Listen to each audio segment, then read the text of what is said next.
Sua presença é uma vergonha. Para toda a família foi o que meu pai disse quando perguntei: vamos chamar os parentes pro aniversário da mamãe este ano? Como fazíamos sempre. Eles temiam que minha presença os fizesse passar vergonha na frente do namorado da minha irmã. Depois disso, não falei mais nada. Entrei na minha conta bancária em silêncio e cancelei todos os pagamentos automáticos que eu vinha cobrindo nos últimos 2 anos. Um mês depois, eles perceberam o quanto eu era importante.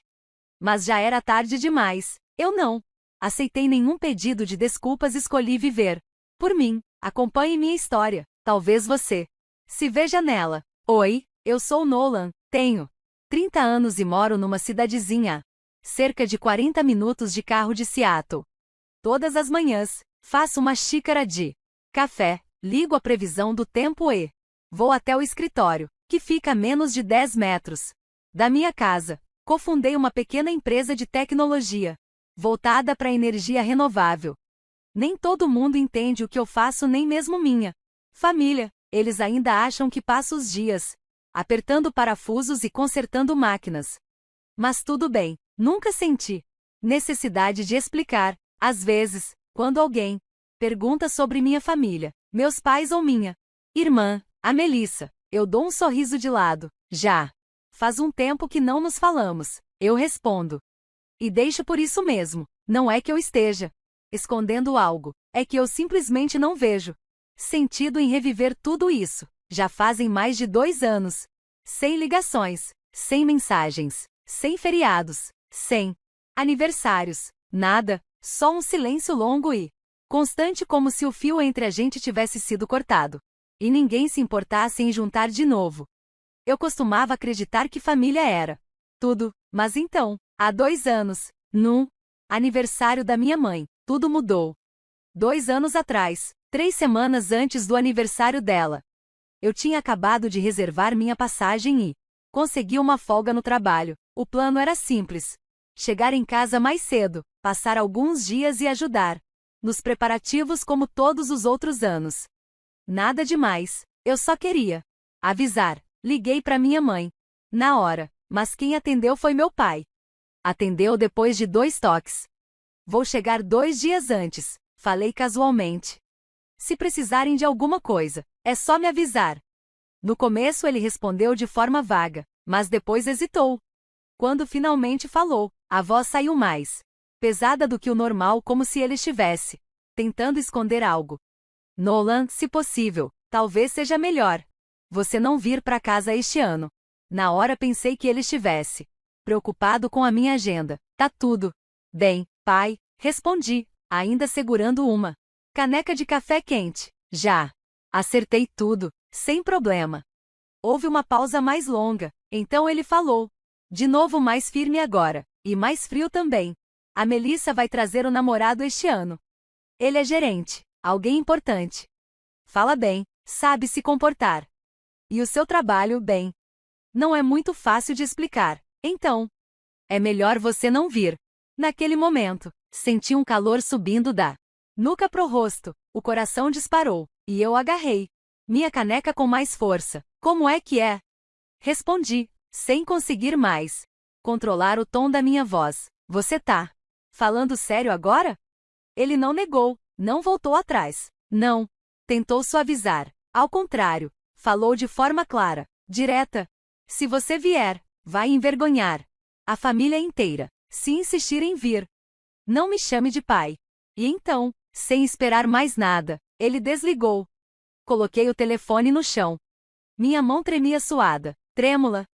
O apartamento ao meu redor estava completamente silencioso. Sem TV, sem passos, só eu ali, parada, olhando pro vazio à minha frente. Como se tivessem acabado de me arrancar da minha própria vida.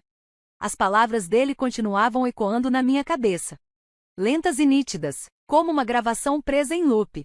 Você voltar para casa só envergonharia a família inteira. Se ainda assim insistir em vir, então não me chame de seu pai. Por um momento, me perguntei se tinha ouvido errado.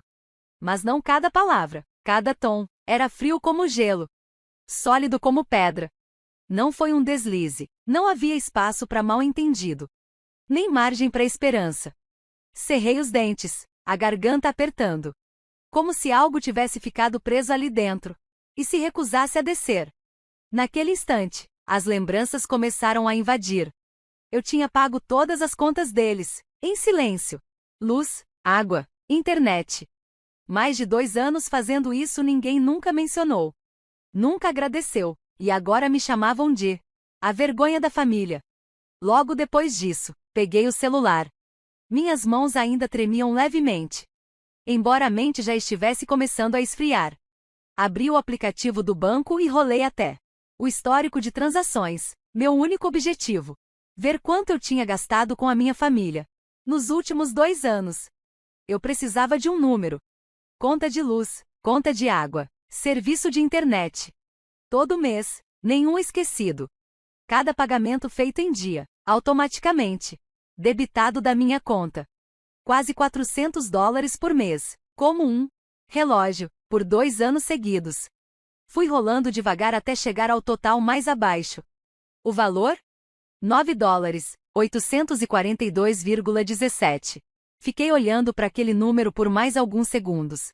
Não porque me surpreendi, mas porque algo dentro do meu peito, de repente, se acalmou. Não era tristeza, nem raiva, era um vazio profundo. Quase $10.000. E agora eu era a vergonha da família. Enquanto observava aquela longa lista de transações, uma pergunta apareceu, silenciosa. Uma que, em 30 anos, ninguém da minha família jamais fez. Melissa já fez tanto por nossos pais quanto eu? Não era ciúme, eu não queria reconhecimento. Era só que, se eu sou a vergonha, então com base em qual padrão isso está sendo medido? Eu paguei quase $10.000 em despesas básicas por eles, sem pedir nada em troca. Nunca mencionei isso. E ela, já teve que sacrificar alguma coisa? Já perguntou se eles precisavam de ajuda? Ou ela apenas apareceu, com aquele sorriso bonito, deixando uma boa impressão com um vestido elegante e um namorado bem-sucedido no braço? Eu não queria manter pontuação.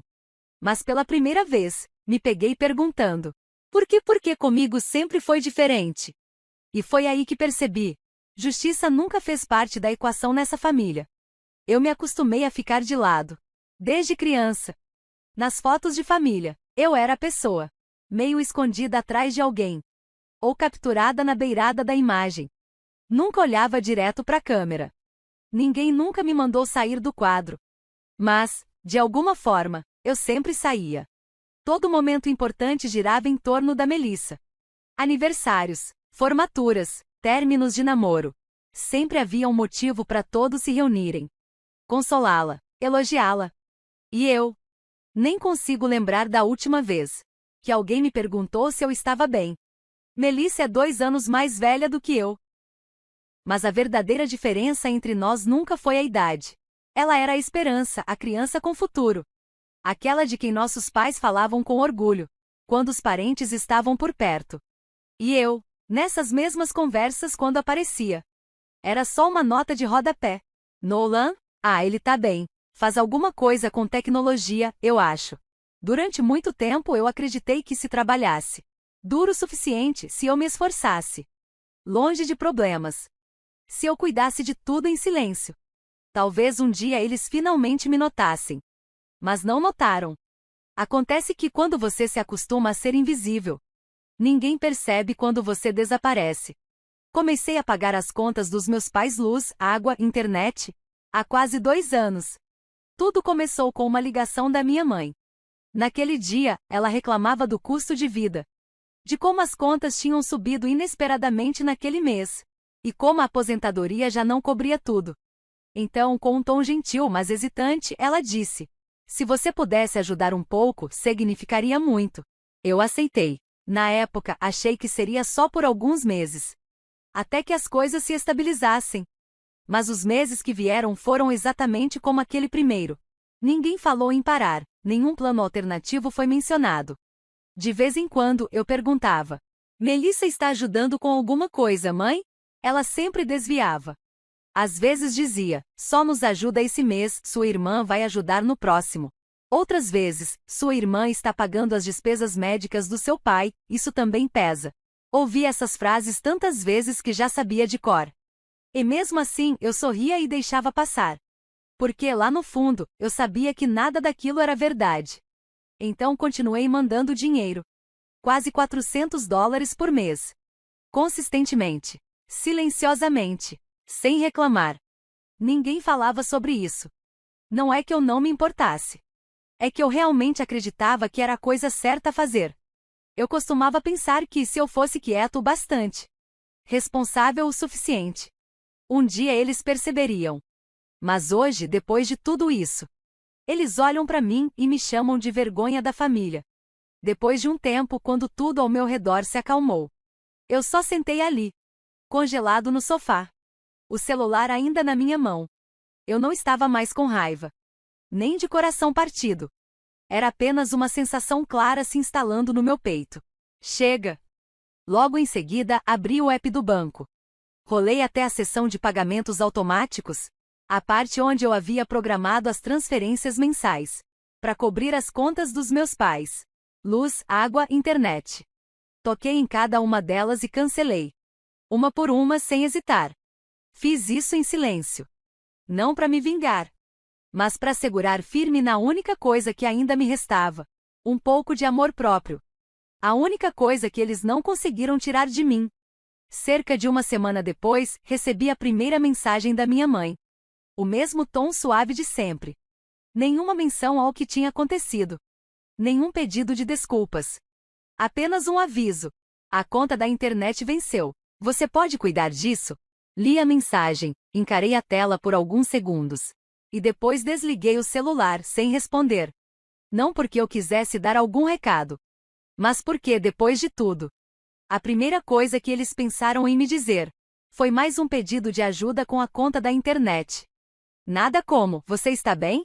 Nem algo tão simples como: podemos conversar? Então fiquei em silêncio. E para mim, esse silêncio já dizia tudo. 2 semanas depois, meu pai ligou. O telefone tocou algumas vezes e parou. Eu não atendi. Minutos depois, ele deixou uma mensagem de voz. O tom era áspero e impaciente, como sempre foi. A companhia de energia ligou. A conta deste mês não foi paga. O que está acontecendo? Ainda assim, nenhuma preocupação. Nenhum reconhecimento do que ele disse no dia em que liguei para avisar que voltaria para casa pro aniversário da minha mãe. Ouvi a mensagem. Desliguei a tela e deixei o telefone virado para baixo na mesa. E assim, segui em silêncio. Até o aniversário da minha mãe. Cerca de 3 semanas depois do dia em que meu pai disse para eu não voltar para casa. O aniversário aconteceu como todos os anos. O frango assado preferido dela, o bolo de sempre, da padaria que ela gostava, e alguns parentes próximos reunidos, ao redor da mesa de jantar. Tudo perfeitamente planejado. Tudo no lugar. Menos eu. Naquela tarde, exatamente às 16 horas, eu estava sentado na minha sala, segurando uma xícara de café, que já tinha esfriado há muito tempo, quando o celular vibrou. Era minha mãe. Olhei o nome dela na tela por alguns segundos, e então desliguei o telefone. Eles nem hesitaram. Poucos minutos depois, meu pai ligou. Depois Melissa. 3 ligações em menos de 10 minutos. Deixei todas tocarem até cair. Sem curiosidade, sem vontade de atender. Continuei exatamente onde estava, encostado suavemente no encosto da cadeira, olhos fixos na janela embaçada. O céu lá fora era um cinza opaco, sem chuva, mas frio, daquele jeito silencioso e rasteiro, que parece o inverno roçando a porta. Uns 10 minutos depois, as mensagens começaram a chegar. A primeira foi da minha mãe. Nolan, a energia foi cortada. A casa inteira está no escuro. Por favor, paga a conta.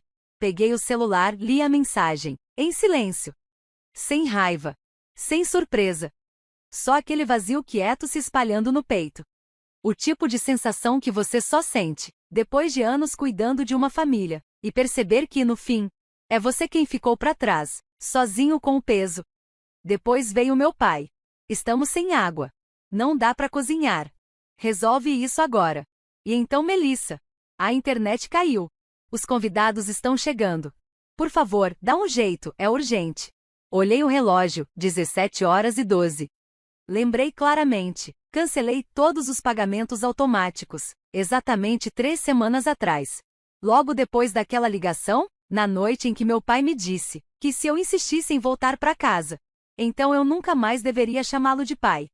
E agora, no meio da festa de aniversário, que eles mesmos disseram para eu não comparecer, as coisas começaram a apagar, a luz, a água, a internet. Tudo desaparecendo. Bem quando eles mais precisavam.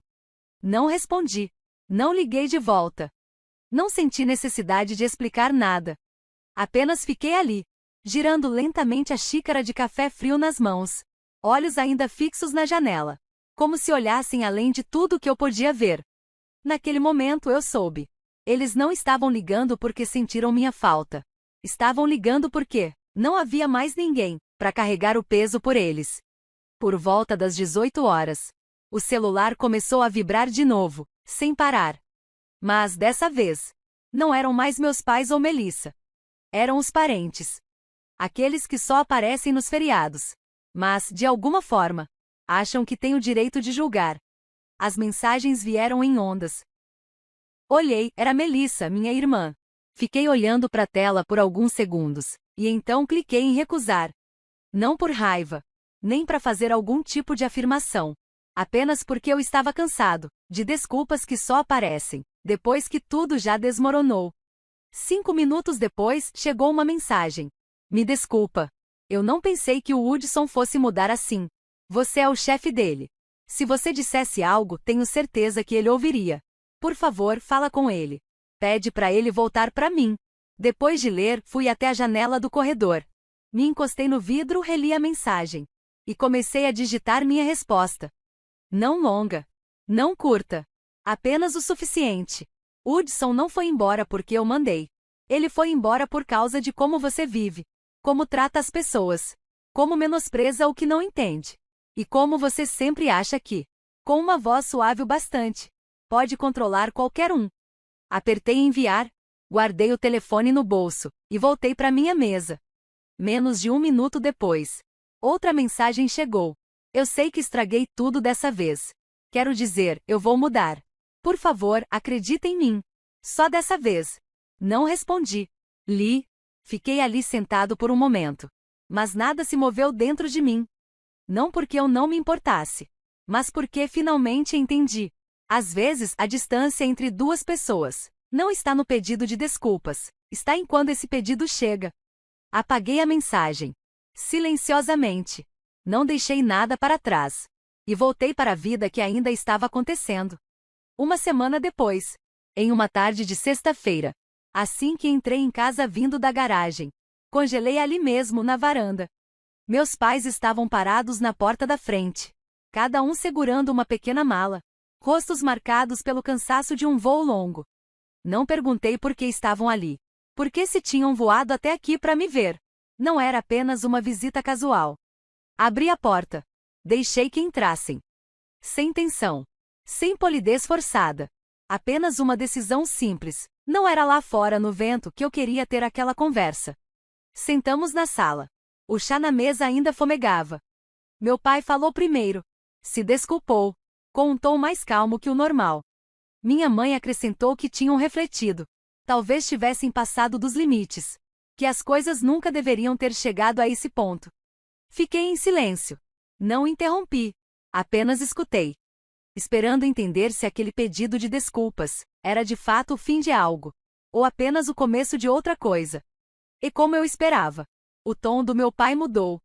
Nós somos uma família, Nolan. E família ajuda família. Nós te criamos. Te mandamos para a escola. Tudo que você tem hoje. Uma parte vem de nós, certo? Olhei para ele. Minha expressão não mudou, mas minha postura se endireitou um pouco. Então minha mãe falou, a voz suave como se dissesse algo totalmente razoável. Se você pudesse, talvez enviar cerca de $2.000 por mês. Só um apoio. Não é muito para alguém como você. Olhei para os dois, sentados na minha sala de estar. As mesmas pessoas de sempre. As mesmas pessoas que um dia me expulsaram de uma reunião de família, dizendo que eu era uma vergonha, agora estavam sentadas na minha sala, colocando um preço no próprio pedido de desculpas. Um valor concreto, $2.000 por mês. Porque eu era filho deles. E para eles, o meu sucesso não era meu, era uma dívida que eu devia a eles. Depois que fizeram o pedido, soltei uma risada. Não alta, nem sarcástica. Aquela risada leve que a gente dá quando alguém conta uma história que simplesmente não faz sentido. Olhei para os meus pais. Seus olhos fixos em mim, esperando. Tenho quase certeza de que achavam que eu concordaria. Mas eu não estava com raiva. Eu tinha ido longe demais na vida para me abalar com algo assim. Me encostei de volta na cadeira. E com voz firme e tranquila perguntei: e quanto a Melissa? Quanto ela vai contribuir por mês? A sala pareceu parar. O ar ficou mais pesado. Meu pai olhou para minha mãe. Ela respondeu devagar, voz baixa: o trabalho da sua irmã ainda é instável. E o término com o Hudson cobrou seu preço. Assenti levemente. Sem surpresa. As mesmas velhas desculpas. Enroladas em palavras que soavam empáticas, mas que no fundo, eram só desvio de responsabilidade. Levantei os olhos, encarei os dois diretamente e respondi: se ela concordar em sustentar vocês com $2.000 por mês, eu farei o mesmo. Nem mais, nem menos. Eles não disseram uma palavra. Apenas me olharam, tentando entender se eu estava falando sério. Continuei calmo. Ou se vocês quiserem que eu pague o valor total, vou precisar de algo por escrito. Um contrato legal confirmando que, quando vocês dois falecerem, a casa será minha, inteiramente. Fiquei sentado depois disso. Sem pressa. Sem mais explicações. Apenas esperando ver como reagiriam. Porque pela primeira vez eu estava definindo os termos. Num cenário onde eles sempre presumiram que era meu dever aceitar tudo em silêncio. Assim que terminei de falar, o silêncio caiu pesado na sala. Denso. Então, de repente, meu pai se levantou de um salto. Bateu a palma da mão com força na mesa de madeira, fazendo a xícara de chá tombar. O líquido escorreu pela borda. Sua voz rugiu pelo ambiente. O peito subia e descia com a fúria. Você tá impondo condições pros seus pais? A gente te criou por mais de 20 anos. E agora você quer nos dar esmola? Que tipo de vida você tá vivendo? Ele gritava tão alto, que não me surpreenderia se os vizinhos ouvissem tudo. Mas eu não me mexi. Não desviei o olhar. Fiquei ali sentado. Mãos nos braços da cadeira. Olhos fixos nos dele. Não frios, mas também não mais suaves. Esperei ele terminar. Então me levantei devagar. Minha voz saiu baixa, calma, mas firme o suficiente para cortar a tempestade que ele tinha acabado de lançar. Acho que vocês dois deviam sair da minha casa. Não foi uma ameaça. Não foi dito com raiva. Foi só um pedido. De alguém que tinha chegado ao limite do que o respeito podia oferecer. Ninguém disse mais uma palavra. Apenas o som das malas sendo arrastadas pelo chão de madeira. E o clique da porta ao se fechar atrás deles. Mais silencioso do que tudo que tinham deixado para trás dentro de mim. Já se passaram 2 anos desde a última vez que os vi. Aqui na minha própria casa. Não bloqueei seus números. Não mudei meu e-mail. Não cortei completamente. Só parei de procurar. E esperei. Esperei para ver se, quando eu não fosse mais a sombra do dever e da obrigação, eles ainda me viriam como parte da família. Nesse tempo, não recebi nenhuma ligação. Nenhuma mensagem perguntando como estou. Nada sobre aniversários, saúde. Nem um simples como você está. Eu costumava acreditar que, talvez, um dia, eles mudariam. Mas aprendi que nem todo mundo muda. Principalmente aqueles que nunca acreditaram que estavam errados para começo de conversa. Eu ainda moro aqui. Ainda trabalho. Ainda sigo com a vida. A única diferença é que eu não me deixo mais virar um caixa eletrônico emocional, sempre pronto para dar, para ser ferido, tudo em nome do dever. E se tem uma coisa que eu aprendi com tudo isso, é que essa família nunca foi um lugar onde as pessoas podem exigir sua gentileza e chamar isso de amor. Uma família de verdade é onde você é visto como pessoa, independente do que tem a oferecer. Não como carteira. Não como plano B. Não como último recurso quando tudo desaba. E antes de encerrar esse capítulo, eu queria te perguntar uma coisa. Eu estava errada em não voltar? por ter dito não ao pedido dos meus pais, por $2.000 por mês. Mesmo eles sendo mais velhos agora. Mesmo depois de terem me criado? Eu costumava acreditar que família curava tudo. Mas depois de ser tratado como um estranho, na minha própria casa, mais vezes do que consigo contar, eu escolhi me levantar e sair desse ciclo. Será que fui frio demais? Ou será que eu estava finalmente aprendendo a me amar, na hora certa? Deixe sua opinião aqui nos comentários. De verdade, eu quero saber o que você pensa. Se você concorda comigo ou vê tudo de outro jeito. Se essa história, de alguma forma, falou com você. E se falou, não esquece de clicar em inscrever-se, para apoiar o canal. Ainda tem tanta história esperando para ser contada. Esperando para ser ouvida. Cuide-se. E a gente se vê na próxima. Obrigado por ficar até o fim.